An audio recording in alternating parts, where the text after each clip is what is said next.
You're listening to Choose FI Radio. The blueprint for financial independence lives here.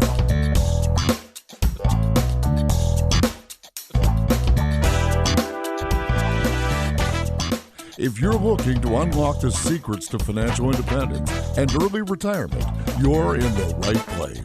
Stay tuned and join a community of like-minded people who are getting off the hamster wheel and taking control of their lives in the pursuit of financial independence. Choose FI, your home for financial independence online.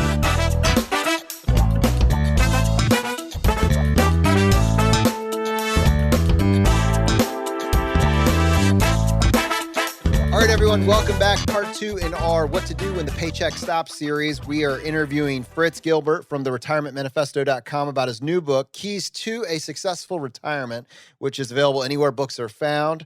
And what we're going to be doing today is actually pulling back the curtain and taking a look at the numbers. Fritz spent the last 5 years going into his retirement planning for this moment, and it'd be kind of cool to actually see what he thought he was going to do to what he actually did, especially in light of what's going on in the world with coronavirus. How things are kind of mapping out. Is he happy with his decision? Would he do anything differently? You know, you've had this paycheck that's been coming in. You might have switched employers, but the one thing you could count on was that there is a paycheck that's going to land. And especially for traditional retirees, it's not an exaggeration to think that you have earned your last dollar, right? So now you are drawing down on the money you accumulated to this point. And so I think this is going to be a really important conversation. Yeah, agreed. And you know, it's funny because a lot of this is mental, right? And this is what we talked about in the first episode with Fritz about just how difficult it is to plan for your retirement generally, putting the money aside. Just how do I navigate as a human being my new life, which is what it is. And not to mention then getting into the money and thinking about this is an entirely different scenario mentally, which is I've been earning a paycheck for my entire adult life. And now the paycheck has stopped. And what do I do? Even though I've planned, right? Hopefully everyone listening to this podcast is planning in some way in terms of money for their retirement, but it is still difficult when that paycheck stops. So really excited to dive into it, Fritz. And Fritz, welcome back to Choose FI. Yeah, thanks, guys. 2 weeks in a row. I'm retirement's getting even better. It's great. Thanks for having me back. Yeah, once you retire, you become a celebrity in our eyes. Oh, look, you did it. No, I think one of the things is really identifying that you're having a successful retirement. You're having a retirement that even in really uncertain times, you're really glad that you prepared the way you did and took the steps that you did. And I think now's a chance for us to look at it through the lens of economic uncertainty and see, are you happy that you did it the way you did? So I think let's start with what to do when the paycheck stops. How did you go about creating a new paycheck? Let's talk about the bucket strategy here. Yep. Big topic. You know, I there's a lot of different ways to skin the cat or maybe peel the apple's a better analogy. Yeah. No animals were hurt in the making of this podcast. No, but if you think about that mental aspect, as Brad said, of going from accumulation to withdrawal, right? That's huge. And I really did a lot of thinking about this. Again, 2 years ahead of retirement, maybe 3, I started thinking about what am I going to do? I started reading, and I settled on the bucket strategy. People, big earn might debate, there's a lot of different ways to do this. That's fine. What I like about the bucket strategy, quick summary of what it is. I think most people know you got 3 buckets. You can do more, but I use 3. The first bucket is cash, liquid after tax, 1 to 3 years. I tend to go with 3. I'm a more conservative investor.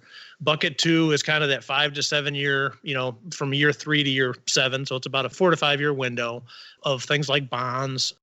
The whole point of this is you want to have enough in buckets 1 and 2 that you can minimize your sequence of return risk. So when you're in a situation like we are now with huge volatility, you're not going into the stock market and selling your stocks every month and kind of doing reverse dollar cost averaging, which can really kill you because you got to sell more shares as the price goes down. So you want to build a buffer, and bucket 3 is all that long-term equity stuff, right? So the concept is pretty well known, but when you're really in it, you guys love the tactical minutia, and this is one of those tactical minutia elements. How do you actually go about recreating that paycheck once you understand the concept? And I came up with a system that I'm really happy with. So let me run through that. Basically, we're talking bucket 1, right? That's what you're living on. How do you recreate that paycheck? So what we did is we set up a Capital One 360 standalone account. let me back up and give you some logic. You could budget, right? The key is you can't exceed your safe withdrawal rate. We all know that, right? You got to be below your 4% or 3.25 if you believe Big Earn's incredible numbers, right? So we're targeting like 3 to 3.25% safe withdrawal rate. So how do you know if you're spending that much? Well, you can sit here and do a spreadsheet and do budgeting every month. I'm not going to do that. I hate tracking that level of detail. What did I do when we were working? I saved everything off the top. And we just knew whatever was left we could spend, right? We'd save aggressively and we didn't worry about budgeting. We knew we could spend what was left. How can we recreate that in retirement to keep ourselves on a budget without setting up a budget, right? So what I did is I did the math. What's our safe withdrawal rate? It's X. Let's use $50,000 a year to make the math easy. You got $50,000 a year you're going to spend. So I would take $50,000 on January 1st. And by the way, you want to have this in place before you retire. You want to have a fully funded bucket one before you retire. Heaven forbid you retired in February of 2020, and then you hit the volatility we've seen since, right? So you want to have a fully funded bucket one. We moved $50,000, to use the example, into this Capital One account. And every month we just transfer, the monthly allocation. So would it be $4,000? We have a $4,000 paycheck that transfers every month automatically from Capital One into our checking account. We don't use the Capital One account for anything else. What's beautiful about that, December 31st rolls around, you look at your beginning balance in the Capital One, you look at your ending balance, and you add any income, right? You get a little income from the blog or writing a book or, these things that just happen to pop up. I track those as well. I just let those flow into the checking account. You add the income with these automated transfers, you know what you spent in a year. It's simple. It takes me 15 minutes a year and I'm done. It takes no effort and it just works. And then I'm talking a long time here, so feel free if you want to jump in, but let me say one more thing.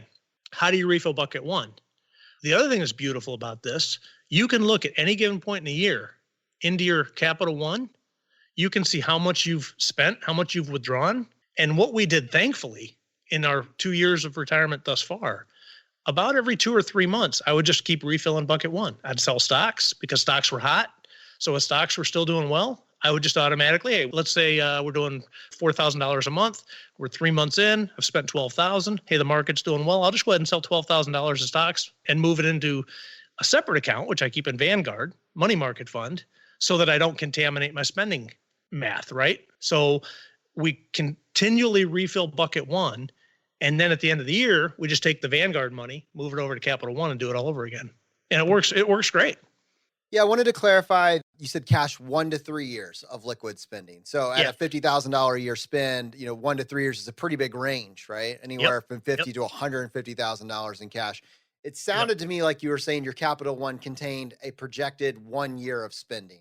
Was that accurate, or where's the fluidity? Where's the range come into place there? Yeah, good question. And I think the other thing you could raise there, hey, is there an opportunity cost for holding that much cash, right? And I think that would be Big Earn's argument against it is, hey, you're holding too much cash. My answer to the first piece, and then I'll get into yours. There is an opportunity cost, but insurance isn't cheap, right? You got to buy car insurance. You don't think about it. You drive in your car, you're insured. Coronavirus hits and the market drops, 30%. Hey, didn't bother me in the least. I knew I didn't have to touch anything. So to me, the opportunity cost is worth the better sleeping at night. To answer your question, we do keep a total of 3 years in cash or maybe, short-term bonds, in all fairness. But I typically keep 1 to 2 years in the Capital One, and I keep the balance in my Vanguard account just because we're moving stuff in and out. We'll talk about what's happened in the coronavirus. We've actually been buying stocks. Well, part of, I had a little bit extra cash sitting in my Vanguard money market fund. Technically, that's kind of part of bucket one, so I had it split between the two different pots. One was just to track the spending, kind of keep it at a year to year and a half's worth level. And then the other just kind of moves around based on what we're buying and selling and potentially income, things like that. And that sits in Vanguard. Between the two of them, we keep about 3 years. So Fritz, I'm curious about this bucket one. I like how you have this set up. So let's just make the math even slightly simpler. We'll say 48,000, right? There you so go. 48,000. Yeah, thank you. You backed yourself into a corner. Money nerds. We got it. Yeah, you're right. I was doing that in my head going, that doesn't quite work, but thank you. Yeah. So on January 1st, you put 48K into this Capital One account in your case, and you have this automatic transfer of 4,000. So every single month on the 1st, 4,000 goes into your checking. So really, the Capital One account is less useful to track your spending because by definition it's just $4,000 coming out of that. So I guess what I'm curious about more is actually the checking account. So now $4,000 is coming in on January 1st. Now, as we know, life is lumpy, right? Like if you have your mortgage paid off, you might have to pay your taxes on May the 1st, and that might be a couple $1,000s. So, clearly your monthly expenses aren't exactly $4,000, right? Because again, life is lumpy for all sorts of things that you have to pay for. So I would assume that you would actually track your spending through your checking account by virtue of what's left over. So is that right? Am I conceptualizing this accurately? Good question. That raises two areas that I think are worth talking about.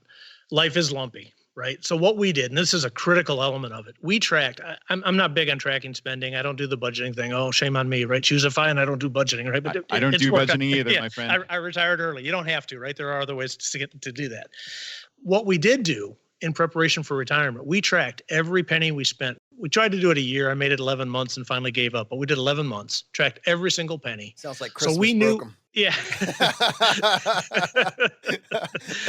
So how many relatives do we have? So we knew how many lumpy expenses we had, and we calculated that into the 48,000. So if you think about it, the 48,000 divided by 4,000 a month. Realistically, we knew our monthly spending, let's use your example, is maybe 3,000 a month. And then we've got lumps that we need. So the way we balance that, and right now is a good example, coronavirus. We're not traveling, we're not eating out, we're not spending any money, right? So as our checking account kind of grows and grows and grows, well, I just transfer it back to Capital One. Or let's say I get a little extra income. I'm tracking it on a spreadsheet. We move it back into either Vanguard or Capital One, depending on what I'm trying to do with it. So I think you can get to the spending by looking at the transfers, the net transfers, because I will move money back if we're underspending, and then adding in the income. It seems to work for us. So that's the first part of the answer. The second part, and this is really important, people don't think about this. What about an emergency reserve? How do you handle the air conditioner that blows up in August and it's a $5,000 fix? How do you manage the roof repair? How does that fit into this? And what we did to address that, again, you want to stay within your safe withdrawal rate, right? So there was a great article. I read a book. It was one of the Wall Street Journal books on retirement planning. And I read a lot as I was putting this together. And you can actually do a pretty good estimate of those, I call them unexpected, expected, right? You got to expect the unexpected. So we looked at the roof of our cabin. Okay, 15-year lifespan, it costs X. So let's just say it's $15,000 to make the math easy. It's $15,000 that lasts 15 years. You're going to amortize that as $1,000 a year. You're going to have to buy a car, right? How often are you going to buy a car? Do the math. Okay, every 5 years, and you're going to spend $20,000 for it, and you're going to have $10,000 residual left. Do the math. It's $10,000 over 5 years. That's $2,000 a year. If you add all of those types of things up, in our case, it came up to about $1,000 a month of expected, unexpected.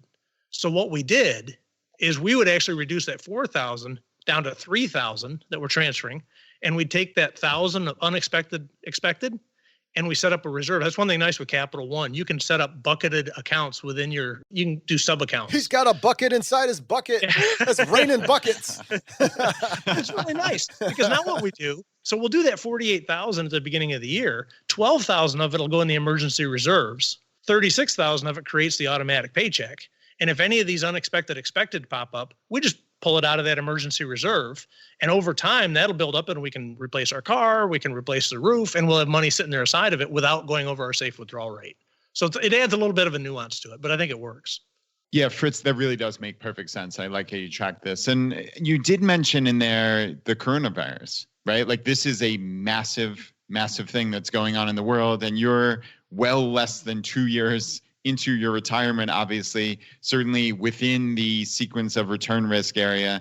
And I'm curious, like how you're thinking about that. You also mentioned that you had extra money left over, right? And are you buying into this dip or drop in the market? Like talk us through how you're really thinking about, wow, the world is changing and I'm recently retired. What do I do now? Yeah, sequence of return risk, right? Talk about a risk being realized. Yeah, good question. And, I think first, I get criticized sometimes by my readers if you just jump and talk about the financial aspects without being empathetic to the people that are really suffering, right? People that are losing their jobs, people that are dying. I mean, a shout out to those folks. We appreciate the pain you're going through. But on the financial aspect of it, let me start with this. as you're setting up this bucket strategy, you've also got to think about your initial asset allocation, right? You guys are 100% VTSAX. Let's go, right? We get that. In my case, being a more traditional retiree, we went with a little bit of a modification. If you think about Kitces, he's got this reverse glide path mentality where to minimize sequence of return risk, you want to pull your equity exposure down early in retirement, maybe grow it later. So we got to about a 50% equity allocation when I retired, about 40% bonds, about 10% cash. If you actually do the math on the buckets, you can actually do it. I've got a spreadsheet where it actually breaks it out. If you look at 3 years in bucket 1, 5 years in bucket 2, and the rest in bucket 3, and you're using a 3% safe withdrawal rate, it says your asset allocation should be roughly 10% cash, 15% bonds, and 75% equity. That fills the buckets. So to me, kind of the ceiling to implement the bucket strategy says you want to have about a 75% equity exposure max. So that's my ceiling. And my floor, which I chose to kind of enter retirement at, was about 50%. I knew we had enough. We're at a 3% withdrawal rate, so I wasn't chasing the big returns. All that to say, so we're starting out with 50% equity. Every year, end of the year, I go through a year-end process, and I tend to do annual rebalancing in conjunction with refilling the bucket, kind of formally checking all the math. I do these mini refills through the year, but so once a year, formal rebalancing. There you go. There's a picture up here on the board of what we started with, 48%. Pretty good guess on stocks. This is an article I wrote right before we retired on what we're starting with. We had 48% stocks, 40% bonds, and then 10% cash. We had a little bit of alternative equities. We have gold and some stuff like that, hedging type stuff. So what we've done in this down market is, long-term, you got to have returns to keep up with inflation. 50% is a pretty conservative equity. I can go up to 75%, right? So I'm kind of waiting to buy. I had a lot of dry powder intentionally. Wanted to minimize sequence of return risk. The market was hot. My view, it was overvalued. We knew there was going to be a return coming. So I came up with this aggressive rebalancing strategy, I call it. It's not market timing in my view, because as the market goes down, think about it, your equity allocation is going to naturally drop. So if you were consistently rebalancing your portfolio, which I don't think you need to do in a normal environment, but in an aggressive down market, like Big Earn said, this is the biggest drop we've ever had. Right? If you just ran your numbers from the top, let's say in February, to the bottom at the end of March, your asset allocation would have shifted potentially dramatically, right? 5-10 points. So what we came up with in 2008, I blew all the dry powder early. Things started going down. It had been hot for a long time. We threw everything in, and then it kept going and kept going and kept going. I was like, I wish I would have kept some dry powder, right? It's a tough thing. How do you catch a falling knife?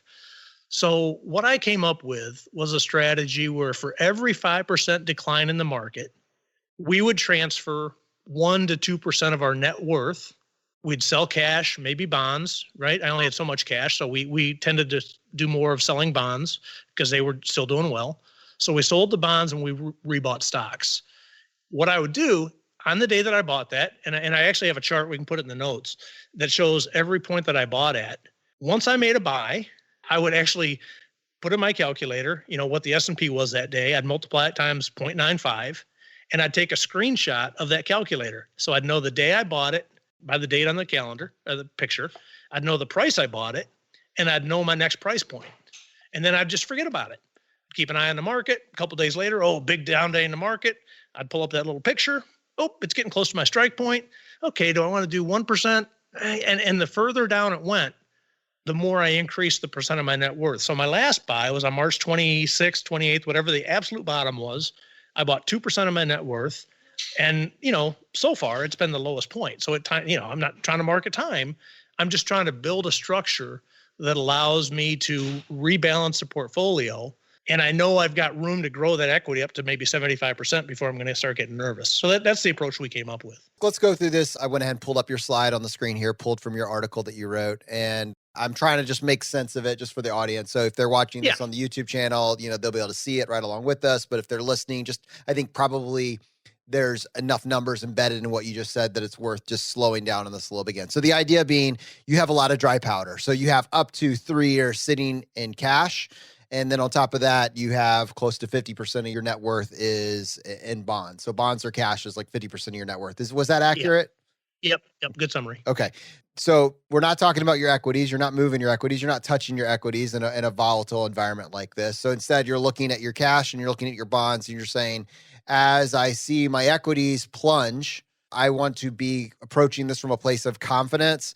And I want to create some rules for myself ahead of time at how I would get back in. So with this slide on the screen, the peak was sometime in February. It went down to the very bottom right around March 20th, I believe, at least as of right now, from the perspective of late April 2020. The bottom was March 20-somethingth. So talk me through how you were watching the market one more time and how you made decisions to purchase and where those purchases came from. Did they come from stocks? They come from cash? Come from bonds? What did you do? Yeah. And then you get into the complexity of Roth versus, before tax, 401k and tax location optimization. We could really go into a lot of things if we want to touch on that later. And we will. I shouldn't have opened that can of worms. Yeah. So basically, you're right. The general premise was I was underweighted equities intentionally to have a conservative start to minimize sequence of return risk. And I didn't want it to get any lower, right? So as the equities went down, if you did the math, I would have fallen below my minimum asset allocation into equities. So we had a little bit of extra cash beyond the 3 years. So I kind of did that first. And then I started moving the bonds because the bonds were doing well. And I think JL Collins did a post. I love JL. I know you guys like him too, Jim Collins. And he was doing the same thing. He was selling bonds, buying equity. So I started moving that. So basically, what's nice about this, you take that screenshot on the day you do the transaction, and then you don't have to worry about it. If you just kind of watch the market. I don't sit here and stare at screens all day. I live life. I'm in retired. It's not about taking care of the money, right? This is a very, very minor part of my life. But when you hear the market's down, or I kind of glance at it through the day, whatever, on a big down day or after a couple big down days, I just look at where that last price point was. And if we're getting close to hitting another one, I start paying attention.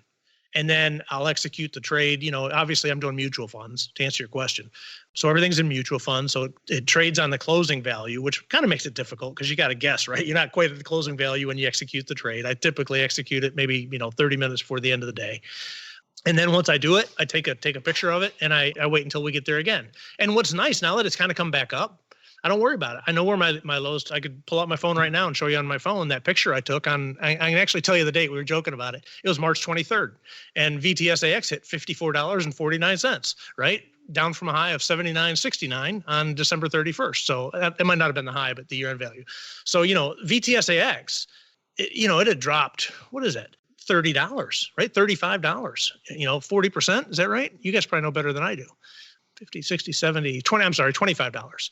So if you look at year to date, this is through April 24th.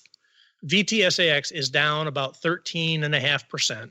If you looked at this portfolio of 50% bonds and cash, 50% VTSAX with this rebalancing strategy, it's down 5.8%.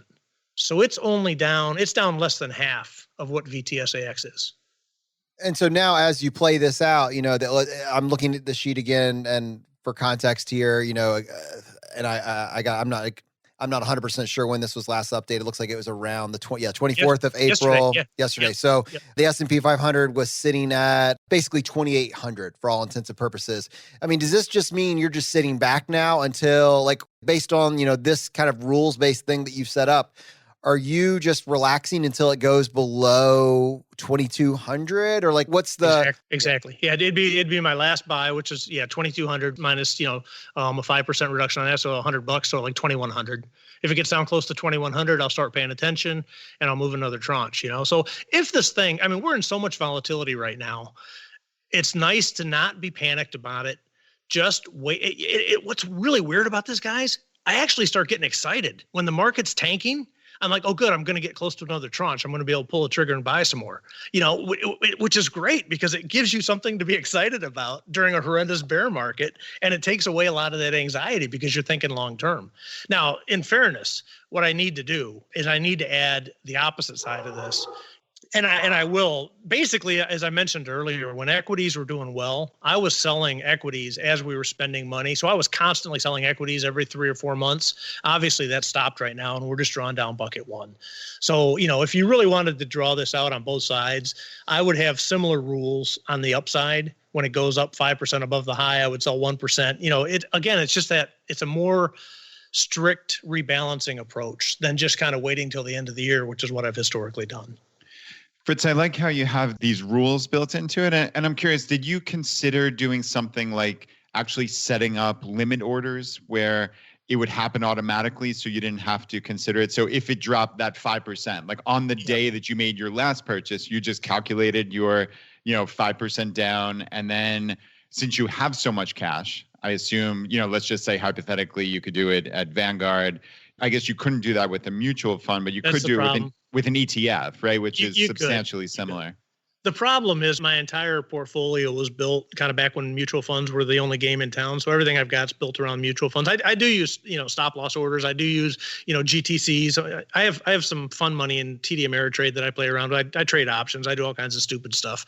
And, it's small enough that it doesn't matter. And I do all those kind of stop loss and resting orders there. I haven't found an effective way to do it with these for 3 reasons. One is, it doesn't necessarily hit there, right? It's the closing price for a mutual fund. So that would be a problem. And I don't think you can set up trigger orders on Vanguard. I haven't checked into it because I just didn't think it was available. And the third one is it's not always clear to me until once I place one trade, I kind of forget about it for a while and then I'll look at it when we're getting close. But, obviously I've got Roth, I've got before tax, and I've got after tax. So where I actually place those trades might change a little bit from trade to trade. And I just like to keep the flexibility so I can kind of look at what I'm doing with my overall balancing. All right, everyone, as promised, we are going to have Fritz break down his tax allocation. So we've talked about asset allocation. With tax allocation, what we're looking at is how does he take advantage of before tax vehicles like your 401k, after tax vehicles like Roth IRA, taxable accounts. What's the intersection and how does that intersection work with regards to his bucket strategy, with regards to how he pays himself? And we'll get right to that right after this. So let's talk about tax allocation and your strategy. And we posed the same question to Big Earn just a couple episodes back on making portfolio adjustments. And he basically said he was surprised and shocked by how it really just depended on the person's individual situation. But since we're looking at your situation, then we can really zone in on this. And this is, yes. Okay. So you're 50% cash and bonds and you're close to 50% equities. And there's some other smaller alternative investments mixed in there as well. But where are you holding those? Are you keeping those in your 401k, in your Roth IRA, in taxable accounts? Where are you storing your wealth and how does that change or affect your strategy? Yeah, good question. And I think this gets down to when you're starting to fine tune optimization. I think if you get 20% of it right, you get 80% of the value. This is probably getting into that minutia. When you really get into tax optimized location, it hasn't been a focus of mine, but I'm very aware of it. And the problem I've got, and I think a lot of baby boomers have, all through my career, all we basically had was a 401k with before tax. The Roth didn't come about until well into my career. By then I'd already had this compounding thing building up in the before tax. And, when these things first came out, man, everybody was, you got to put money in the before tax, you get a tax break, your taxable income goes down, and that was all well and good. You get taxed later, but later is here. Exactly. and later is here. And, I've got a sizable amount of money sitting in before tax, and it's not tax optimized, right? I mean, ideally, let's just go high level. And Big Earn could argue this. I'm looking forward to the article he's going to put together because obviously he's really good at figuring the numbers. I kind of use this rule of thumb that I came across, and I've got an article in there I actually put together a drawdown strategy, and that's part of what Jonathan's been showing. And in that article, I go through the tax optimization structure. So real high level, after tax, right? What do you need in there? You need, that's your liquid fund because you have to be able to get to it. So you can't have it in a before tax or a Roth where you don't want to pull it out. So after tax is best for your short-term liquidity stuff. And it's not bad for stocks because the capital gains are taxed at a lower tax rate, right? Capital gains tax rate. Okay, so that's after tax. The Roth, again, you put the money in after tax, all the growth, all the earnings are tax-free. So what do you want to put in there? You want to put the big hitters in there. You want to put the VTSAX goes in the Roth, typically. The before tax, all the things that you put in there that you got the tax break on back when you made the contribution, the entire base is taxable and the entire income is taxable. Even worse, it's taxable at your marginal tax rate, right? So it's a really high tax.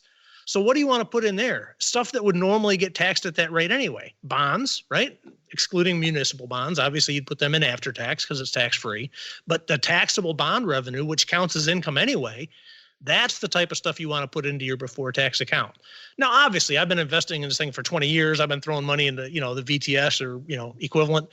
So it's got all kinds of junk in there. It's not optimized. The way I address that is I'm also doing rollovers every year because I've got too much money in my before tax. I don't want to get crushed when the, required minimum distributions come out when I hit age 72. So between now and age 72, every year about October, I put together a spreadsheet on all my estimated income. I look at my tax bracket and I say, okay, how much room have I got between my estimated income and the top of the tax bracket? And I take that much money because it's a taxable transaction, obviously. It counts as income. I take that much money and I move it from my before tax 401k into my Roth. As I'm doing that annual rollover, that's when I try to play around with, improving my tax efficiency by what asset classes I buy and sell in that transaction. If that makes sense. Yeah, and I wanted to actually clarify that because we really haven't spent a lot of time talking about required minimum distributions just because they don't really affect you until you reach 72, which is a long way away for me. So it's like a selfish thing. But to point out for people, you reference marginal tax brackets here. So for you and your wife, you're married, filing joint, the end of the 22% marginal tax bracket is around like $78,000. Is that close, Brad? Yeah, Jonathan, you were almost spot on there. I looked this up real quick, and yeah, for married filing joint, it looks like the 2019 federal tax bracket. So it looks like for married filing joint that the 12% marginal bracket goes all the way up to $78,950. And now keep in mind that's taxable income. So you have the standard deduction to add to it. So for 2019, I think that was $24,400. So you're actually over $100,000 in gross income you can have and still be at that 12% marginal bracket. So that's actually pretty interesting. So you have a fair amount of room there in the 12%, which is a pretty favorable marginal tax bracket. But when you start talking about required minimum distributions, I haven't done any significant calculations, but if you have $1 million or $1 million plus in your 401k, and now suddenly that's subject to a calculation that says, what's your life expectancy? And you have to draw all this down before you pass away. It's going to force you to take a lot of money, and that money is going to be taxed at your marginal tax rate, which is going to force you into 24% or beyond very, very quickly. You could be forced to take upwards of $50,000, in a year, which from a tax optimization perspective, you're not going to be super excited about that tax bill. So that's kind of like why, in this wiggle room that you have, you're retiring significantly before the age of 72. If you have room, you don't want to just let these years pass you by. You want to optimize as best you can. Is that accurate? That's exactly it. The other thing you got to think about, the real question is, what's the tax rate going to be when you have to pay for that withdrawal? Is it lower now or is it lower in the future? So there's two things in play. One is what happens to the tax rates. And the other is what's your income going to be, right? So you start throwing in Social Security, which could be taxable. It kicks in, 65, 70. Guess what? That's pretty close to the same age as RMDs.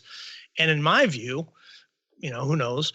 I think tax rates probably have more room to go up than down from where we are today. Look at all the stimulus money we're pumping out right now to try to help people out. At some point, that's going to cause, somebody's got to pay for that at some point. You look at all the Social Security obligations, Medicaid, all the government spending and obligations, typically is going to come out of tax revenue in one way or another. So you've got to look at future tax rates and you've got to look at your current income and compare those two when you're making the decision. For us, it's kind of a no-brainer. I'm taking as much as I can every year, up to the top of the tax bracket that I'm targeting, and I'm moving it over as a rollover. In a rollover, you're putting it into a Roth IRA. So you're saying, Correct. Government, you can tax me. That forces that taxable event in the current tax year, but in exchange for that, you get it into a vehicle where it can grow tax-free from there. Exactly. And as part of that, to go back to our question of what do you buy and where do you buy it, that's typically where you want to put your stocks, is in your Roth. So part of what I've been doing, and to Big Earn's comment, money is fungible, right? So it doesn't really matter how you do it.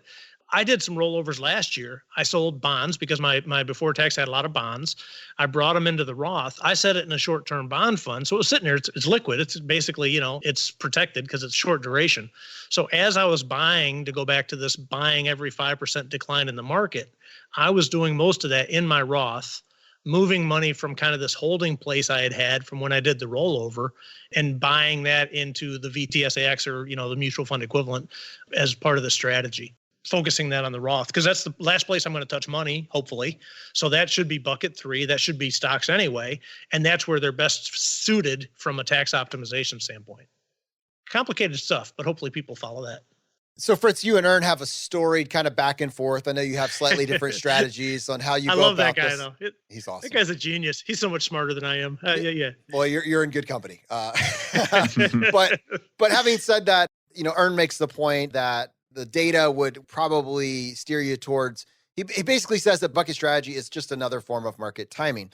And that if your goal, and Ern, you'll tell me if I'm misrepresenting your position, but if your goal is to prevent sequence of return risk, this doesn't cut it. Because in the case that you've just described, you're setting aside 3 years of cash, but a sequence of return risk issue really isn't describing a V-shaped recovery where you go down and you come back rather quickly. It's a long, protracted recession, depression event where you have 5 years, and that first 5 years post-retirement really kind of defines the success rate for many, many retirees. So in a situation like yours where you're parking 3 years of cash, what if at the end of year 3, we're still dealing with this. There's this malaise that's still hanging out at the bottom. What do you think? How do you think this bucket strategy holds up to the idea of sequence of return risk for a long, protracted, recession? Yeah. And I respect Big Earn a lot. I have a lot of respect for his work. And I think, even on the podcast last week when he was talking about, he's basically building for a Great Depression type of scenario. He wants to be able to survive that. And anything worse than that, okay, he'd be in trouble, but he could survive up to that.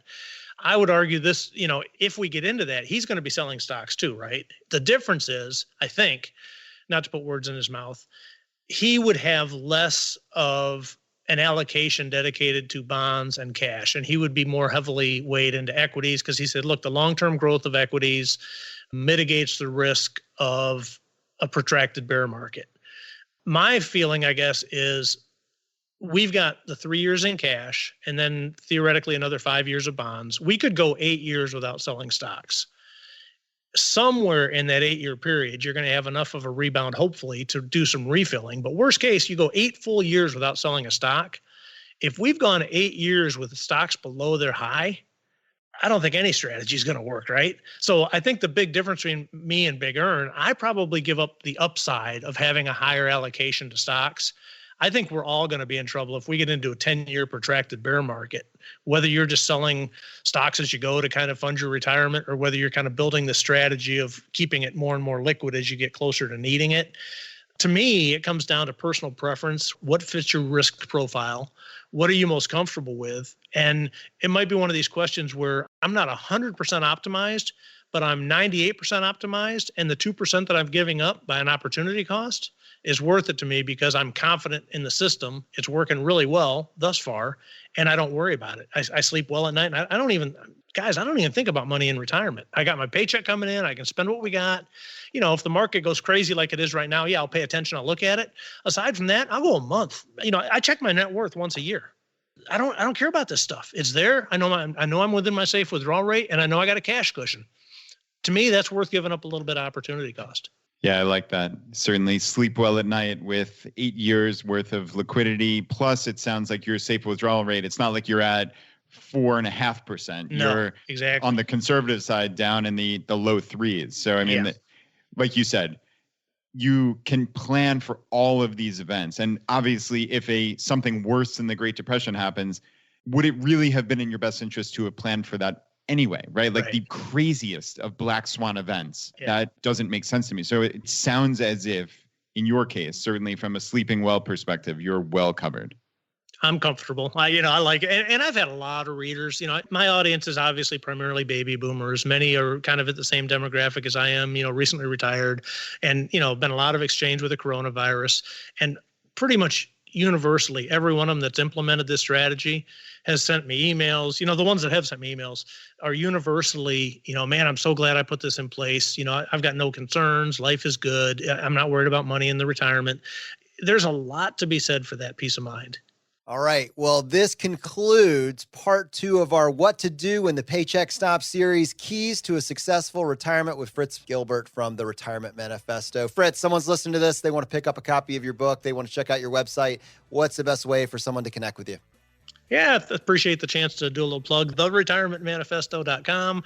You can buy the book right off my website. I've got a page there. You can look me up on Twitter, Facebook, Instagram, all under either The Retirement Manifesto or Retire Manifesto. So look me up. Love to chat with everybody. I want to reiterate a huge thanks to Fritz for coming on the show and sharing so generously the content that he's put together. I hope this helps you as you start to practice and formulate what your own plan might look like to have a successful retirement at any age. For those of you that retirement, this is way, way off in the future. Right now, you're focused on financial resilience and financial independence. Go to our website, choosefi.com/start. We've created a landing page there to help maximize the value that here at ChooseFI we feel that we can provide. Take us up on this, get started, take action. Everything else gets easier when you do that. All right, my friends, we'll see you next time as we continue to go down the road less traveled. You've been listening to Choose FI Radio Podcast, where we help middle-class America build wealth, one life hack at a time.